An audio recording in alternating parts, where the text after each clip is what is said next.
一番ファンが聞きたいのは、コンサートとかね、みんなの前でやってくれるのかと、はっきり言いますね。はい。あります。はるさん。はい。嵐。はい。とうとう、会社を作っちゃった。ね、株式会社嵐でしょ。はい。なんかあれすごくない？ファンの間では、昔、何年か前に出した曲が、なんかそのまんま、あの時にも株式会社嵐みたいな、歌詞があったのかななんかあって、それが、現実になって伏線回収みたいな、ことで騒がれてるっていうふうなことを言ってましたけど。会社作るみたいな年だったのかな？株式会社嵐ってあったらしくて。でもそこに引っ掛けたんじゃないのだから。ああ、確かにね。その方が綺麗じゃないっていうことで。やはりね、この、今皆さん一番気になってるのは、ファンの方もね、いや、音楽本当に戻るのと。今すごいヒゲ面になってるでしょ？そうですね。で、もう全然もうその劇に、まあ宮古島にいるんで、日に焼けちゃって、雰囲気も変わってて、やりたくないっていう意思表示だよね、みたいな。そんな感じはあるんですよ。で、一番やはりみんな疑問に思ってるのはそこで、何のために戻ったのやるの本当にみたいなね。ところもあるし、あと松潤もね、いや、本当にやるのみたいな空気の話を、にわか界隈でね、そうなんだ。言われてますよね。まあ実際、大野くんも、運勢上とか、まあ前回も僕、動画で言いましたが、ビジネスをやられてて、今大変だよって話をしましたが、本当に大変だったみたいです。今、これもあくまで練習の話ですよ。練習の話って言いますけども、本当に大変だったみたいで、まだトラブルが続いていると。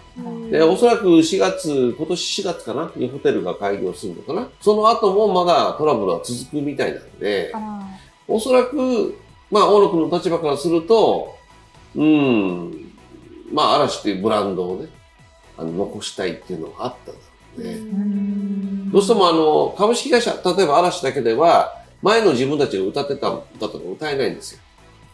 権利関係があるから。で、嵐がスタートエンターテインメントと、まあ、いわゆる業務提携をしたんですよ。で、それは、マネジメントがやっぱり自分たちがやるのも大変ですし、当然やっぱり元のね、旧ジャニーズがああいう状態になってるので、まだ返済もね、保証も全部終わってない状況で、いろいろ、まあ、自分たち個人でピンでやるのもきついっていう状況もあるし、なおかつ嵐でちゃんとやってないと自分の事業もね、難しいっていうのもあるからね。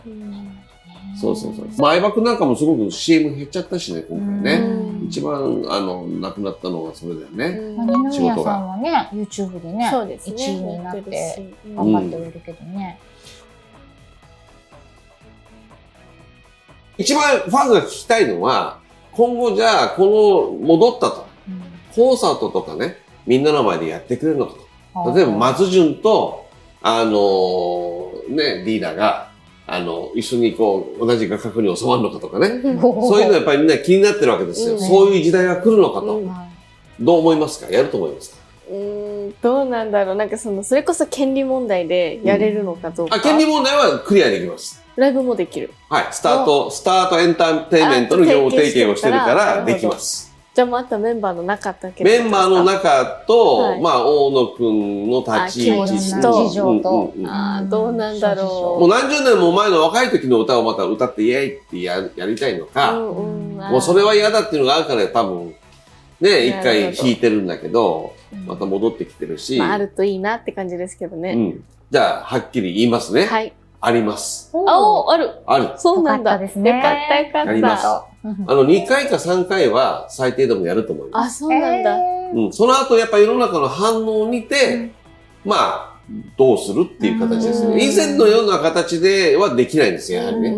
飛び跳ねてっていうことは多分できないと思うので、ちょっとやっぱり大人の嵐はやってくれると思うんですよ。そうだよね。ファンも多分同じような年齢ね、こうやって年を重ねていくわけですからね。気がつけば全員40代になっている。そうです。もうね、私たちの中ではまだ20代ですけど、なんかそうよね、もう全員40代になりました。本当。だから主体的にっていうことを、まあずっと文面でも言ってますから、まあ自分たちが主になってやっていくってことは、今までのいわゆるくくりの中皆さんが求めている嵐をやるとは限らないですよっていうこともちょっと匂わせてはいますけど、皆さんが見たいのは今までの嵐なんです。まずは。その中で、いや、5人とも仲いいんだよ。で、だけど僕らはこの方向に次行くよっていう感じで、やっぱ区切りはつけてほしいよね。前の感じは区切りになってないから。そうですね。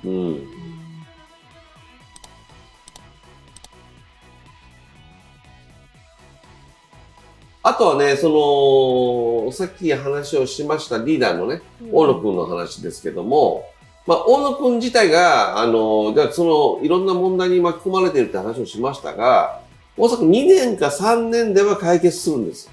あと、まだもうちょっとかかるんですけど、それまでは、まあいろいろとごちゃごちゃ問題に巻き込まれますが、最終的にやっぱり得は高い方なので、2、3年苦労した後に、ちゃんと事業の形になっていくかなっていう気はしますね。じゃあまた数年後にはね、今までとはまた成長した嵐が見れる感じなんですかね。相葉くんとかはね、あんまり変わらないと思うんですよ。ほとんどね。まあ、松潤が次自分の方向にどう行くのかなっていう感じは心配よね。なんかあんまりその中に埋もれてやりたいっていう雰囲気はないので、そこだけやっぱり僕はファン目線の今話ですよ。まあファンの方が多分見てると思うので、そこはちょっと気になるけど、みんなで松潤嵐がいいよっていうふうに言ってくのもいいかもしれないね。ただあれよね、代表取締役の方が弁護士さんっていうことで、なんかいろいろ今後はなんか逆に安心していろんなことが進んでいくのかなって思ったんだけど、まあ弁護士さん、いやもちろん関係あります。そこはだからいろんなことに対して前もって起きる前に手を打とうってことで弁護士さんになっていただいたっていうのが。ということは確実に何かしらいろんなイベントがあったりとかっていうことはあるのかしらっていうふうに。個人個人のその権利の問題とか、肖像権とか、そういうことの整理もまずあるでしょうね。やっぱり大きい、グループだったんで、やっぱりジャニーズ自体のね、ファンクラブがもうすごい数いたわけでしょ。そうなると、やはりグッズ関係も含めて、そうですね。いろんなやっぱり権利があっちこっちに今バラバラになってるのを整理整頓しないといけないし、ジャニーズ全体でやってたものを今バラバラにしてるでしょ。それはやはりその権利の譲渡とか売り買いとかは出てくると思いますね。ややこしいと思います。一番そこなんですよね。ファンの皆さんは関係ないかもしれないですけども、まあやっぱり運営していく側としては、特に、大野くん戻らないとね、彼リーダーだから嵐はないわけじゃない。そういうのも含めて大野くんにかかってたなって感じはします。という意味では、まあ戻るって言ったってことは大野くんもやっぱり男気あるよね。今回はね。まあ自分自身もね、余裕がある時じゃない。僕は余裕がないと思いますよ。その中でもやっぱり自分のことももちろん考えてますけど、他のメンバーの人生も考えてね、やられてると思うのでね。もう一回言いますよ、皆さん。コンサートしますからです。